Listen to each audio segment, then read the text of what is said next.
Patuloy ang pagbabantay ng Pag-asa sa low pressure area na nasa silangang bahagi po ng Luzon. Tuluyan kaya itong maging bagyo? Yan ang ulat ni Rod Lagusan.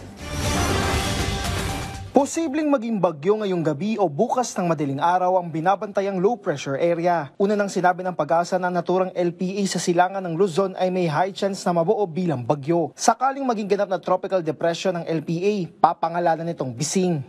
We're seeing naman na halos similar lang din yung scenario, maging low pressure area man siya or maging isang mahinang bagyo. Mainly, ulan yung nakikita natin na epekto dito sa may Northern Luzon, lalo na sa may Cagayan Valley. We're expecting mga light to moderate with at times heavy rain. Very noticeable kasi na magiging halos mabagal yung pagkilos niya, so may mga areas na mabababad nga sa malalakas na ulan.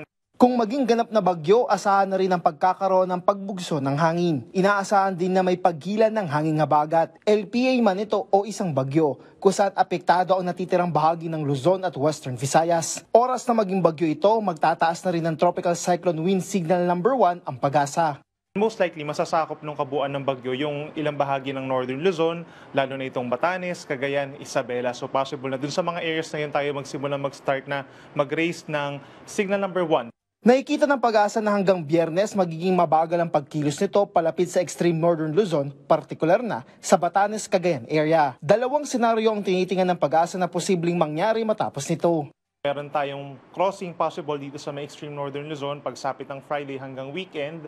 And then pagsapit ng ikalawa nating senaryo, meron namang chance na lalapit lang siya doon sa may extreme northern Luzon tapos sa kalilihis ng direction, which is hindi na siya nakikita magla-landfall, didikit lang dito sa may Batanes tapos papunta na ng southern Japan.